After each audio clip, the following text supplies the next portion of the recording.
ఓం సాయిరామ్. శ్రీ సచ్చిదానంద సమర్థ సద్గురు సాయినాథ్ మహారాజ్కి జై. మన సాయి కుటుంబ సభ్యులందరికీ నమస్కారం అండి. ఎలా ఉన్నారు, ఏం చేస్తున్నారు? మీరందరూ కూడా సంతోషంగా, క్షేమంగా, ఆరోగ్యంగా ఉండాలని, సాయినాథుని యొక్క ఆశీస్సులు మనపై ఎప్పుడూ ఉండాలని మనస్ఫూర్తిగా ఆ సాయిని వేడుకుంటూ ఈరోజు వీడియోను మొదలు పెడుతున్నాను. ఇక ఈరోజు వీడియోలో బాబాగారి సందేశం ఏమిటి అంటే, బిడ్డ, నీవు ఊహించినటువంటి గొప్ప శుభవార్తతో ఈరోజు నీ సాయి నీ ముందుకు వచ్చాడు అంటున్నారు.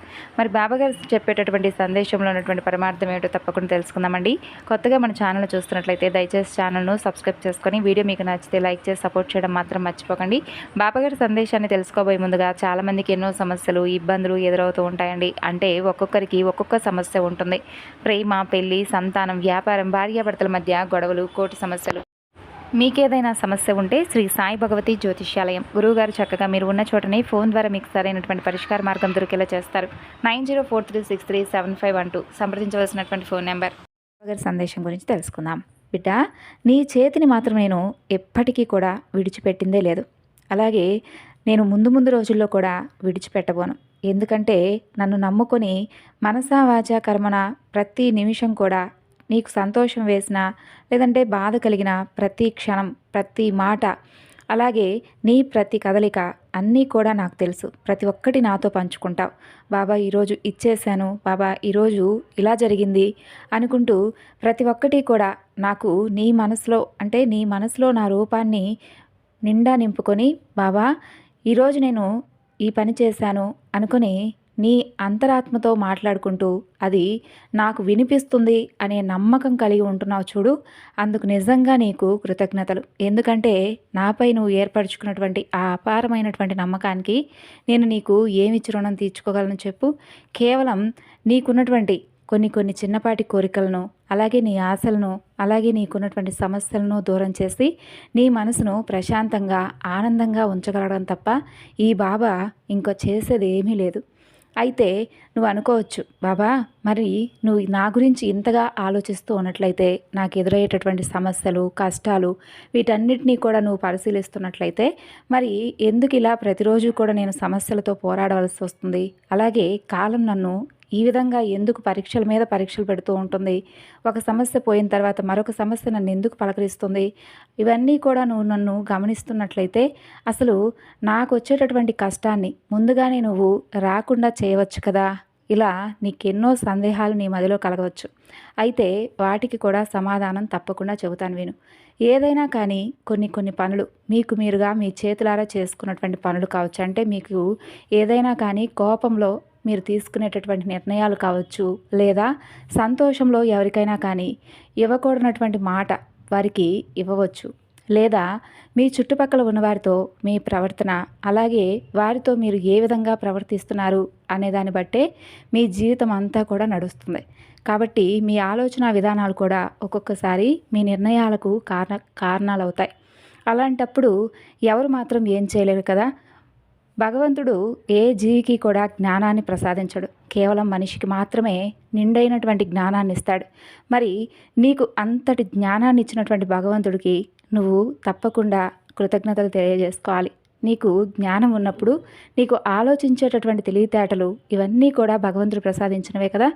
దేన్నైనా కానీ నీకు జ్ఞానాన్ని ఇచ్చినటువంటి ఆ భగవంతుడు ఒక సమస్య ఎదురైనప్పుడు ఆ సమస్యకు తగినటువంటి పరిష్కారాన్ని కూడా నీ చుట్టూనే ఉంచుతాడు. తెలివితేటలతో ఆ యొక్క సమస్య నుండి నువ్వు బయటపడాలే కానీ ఆ సమస్య నుండి నువ్వు దూరంగా పారిపోకూడదు. సమస్య నీ నుండి దూరంగా పారిపోయేలా చేసుకోవాలి. నీ ఆలోచన విధానాలతో, అలాగే నువ్వు చేసేటటువంటి పనిలో నైపుణ్యతతో నీకు వచ్చినటువంటి ప్రతి కష్టాన్ని కూడా నువ్వే దానిని వెళ్ళగొట్టేటటువంటి ప్రయత్నం చేయాలి. కనీసం నీ వంతుగా ఏదైనా ప్రయత్నం చేసినప్పుడు భగవంతుడు కూడా నీకు నిండుగా సహకరిస్తాడు.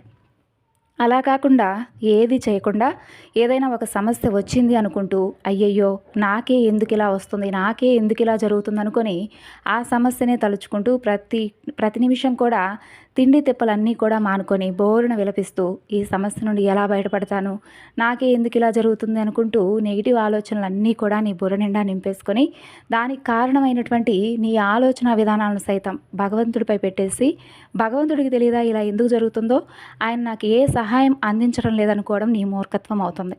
ఎందుకంటే ముందు నీ తెలివితేటలకు పని చెప్పు. ఆ తర్వాత ఆ తెలివితేటల వల్ల వచ్చేటటువంటి ఆలోచనలను, అలాగే నీకున్నటువంటి జ్ఞానాన్ని సమర్థవంతంగా ఉపయోగించుకున్నాడు. నీకున్నటువంటి సమస్యలన్నీ కూడా ఒక పెద్ద పరిష్కారం నీకే అందేలా భగవంతుడు కూడా నీకు సహాయాన్ని అందిస్తాడు. నీ జీవితంలో ఇప్పటి వరకు అన్ని ఆటుపోట్లను చూశావు. జీవితంలో ఇప్పటి వరకు ఏ సంతోషాన్ని అనుభవించడం లేదని ప్రతి నిమిషం కుమిలిపోతూ ఉంటున్నావు. అలాగే నీ చుట్టూ ఉన్నవారు సైతం ఎంతో సంతోషంగా ఉంటున్నారు, కానీ నేను మాత్రం నిద్ర లేచింది మొదలు పడుకునేంత వరకు ఏదో ఒక సమస్యలతో కొట్టుమిట్టాడుతూ, సమస్య తర్వాత సమస్యను నాకు నేను సృష్టించుకుంటున్నానో, లేదంటే కాలం నన్ను పరీక్షిస్తుందో, లేదంటే భగవంతుడే నాకు శాపాన్ని ఇచ్చాడో తెలియడం లేదు, కానీ లేదా ఏదో ఒక జన్మలో నేను చేసుకున్నటువంటి పాపం వలన ఈ విధమైనటువంటి శిక్షలకు గురయ్యానో అని అనుకోకుండా, అంతా కూడా నాకే ఎందుకు ఇలా జరుగుతుందని ఎప్పుడు అనుకోవద్దు. ఎందుకంటే ఈ లోకం మొత్తం మీద నువ్వు అక్కడివే భగవంతుడికైతే శత్రువు కాదు కదా. నీతో పాటు భగవంతుడు ఎంతో మందిని సృష్టించాడు. వారందరికీ కూడా సుఖదుఖాలు, కష్ట నష్టాలు ఇవన్నీ కూడా సామాన్యంగా సమానంగానే ఉంటాయి. కాబట్టి ఒకరికి ఎక్కువ ఒకరికి తక్కువ అనేది ఎప్పుడూ ఉండదు. వారు చేసుకున్నటువంటి కర్మానుసారంగా కావచ్చు, లేదా వారు చేసుకున్నటువంటి పనుల వల్ల కావచ్చు, లేదా ఇంకా వారు చేసేటటువంటి అంటే వారి ప్రవర్తన తీరును బట్టి వారి జీవితం ఉండవచ్చు. అనుకోనటువంటి అదృష్టాలను ఒక్కొక్కసారి ఒక్కొక్కరికి వరించేలా ఆ భగవంతుడు అనుగ్రహిస్తాడు. అంటే వారు చేసేటటువంటి మంచి పనుల ద్వారా వారు పొందేటటువంటి అదృష్టం కూడా అంతే విధంగా ఉంటుంది. మరి నేనేదైనా పాపం చేశానా బాబా అని నువ్వు అడగవచ్చు. ఎవరూ కూడా తెలిసి పాపాన్ని చేయరు. అలాగే ఆ పాపానికి కలిగినటువంటి కారకులు ఎవ్వరూ కూడా కావాలి అని అనుకోరు. ఏదో ఒక జన్మలో నీకు తెలియకుండా ఏదైనా కానీ చిన్న చిన్న కర్మ ఫలితాలను అనుభవించాలి అని రాసిపెట్టి ఉంటే తప్పకుండా ఈ జన్మలో వాటిని అనుభవించాల్సిందే. ఒకవేళ నువ్వు ఇప్పుడు అనుభవించకపోతే మరలా నీకు మరొక జన్మ అంటూ ఉంటుంది. ఆ జన్మలోనైనా సరే నువ్వు తప్పించుకోలేవు కదా.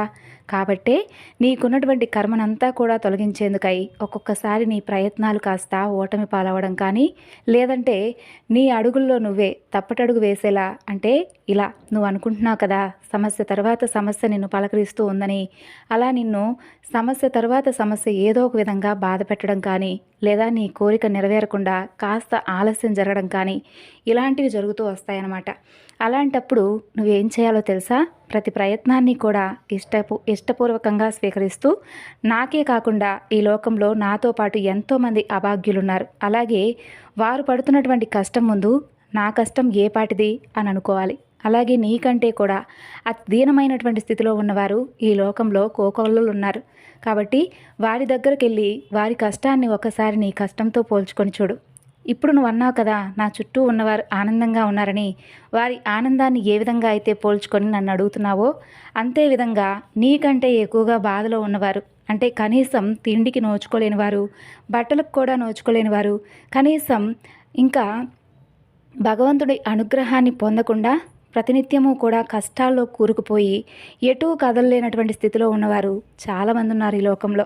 అలాంటి వారందరూ కూడా నేరాలు చేశారని కాదు, అలాగే వారు పాపం చేశారని కాదు, వారి వారి కర్మానుసారంగా కొన్ని జరుగుతూ ఉంటాయి. కొన్నిసార్లు కాలం కూడా పరీక్షకు గురి చేస్తూ ఉంటుంది.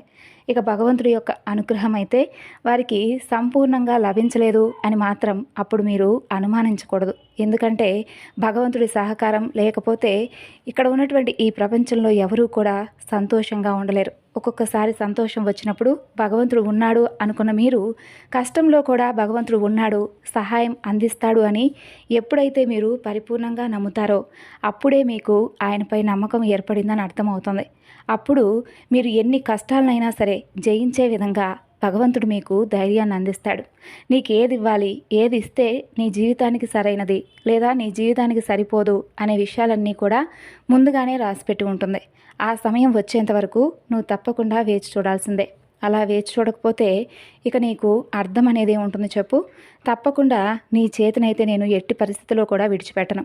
బాబా అనుకుంటూ ప్రతి మాట కూడా నాకు వినిపించేలా, ప్రతి నిమిషం కూడా నీ అంతరాత్మలో నన్ను చూసుకుంటూ నాతో మాట్లాడుతూ ఉండేటటువంటి నీకు ఇప్పుడు చెప్పాను కదా ఏమిచ్చి రుణం తీర్చుకోవాలని. అలాగే నీ మనస్సాక్షిగా నేను కూడా నీకు ఇస్తున్నటువంటి ఈ గొప్ప సందేశంగా భావించి, ఈ సందేశంలో ఉన్నటువంటి ప్రతి మాట కూడా నీ కోసమే చెప్పానని చెప్పి తెలుసుకొని, ప్రతి నిమిషం కూడా మంచి మంచి ఆలోచనలు చేస్తూ, గొప్ప జ్ఞానాన్ని కలిగి ఉన్నటువంటి నువ్వు ఇంకా ఇంకా మంచి పనులు చేయాలని ఈ సాయి నీ నుండి కోరుకుంటున్నాడు. అలాగే నీకు రాబోతున్నటువంటి ప్రతి కష్టాన్ని కూడా ముందే తెలియపరిచి, ఆ కష్టం నుండి నువ్వు బయటపడేలా నా సహాయాన్ని నీకు పూర్తిగా అందిస్తానని ప్రమాణం కూడా చేస్తున్నాను. ఇకనైనా సంతోషంగా ఎలాంటి నెగిటివ్ ఆలోచనలు నీ మనసులో ఉంచుకోకుండా మంచి ఆలోచనలతో ప్రతిరోజును కూడా సంతోషంగా మొదలు పెడతావని ఈ సాయి నీ నుండి కోరుకుంటూ సెలవు తీసుకుంటున్నాడు. విన్నారు కదండి బాబాగారి సందేశం. ఈ సందేశం మీ అందరికీ నచ్చింది అనుకుంటున్నాను. నచ్చితే తప్పకుండా మరికొంతమందికి షేర్ చేయండి. మరొక చక్కని బాబాగారి సందేశంతో మరలా కలుసుకుందాం. అంతవరకు నమస్కారం. ఓం సాయిరామ్. సర్వేజన సుఖినో భవంతు.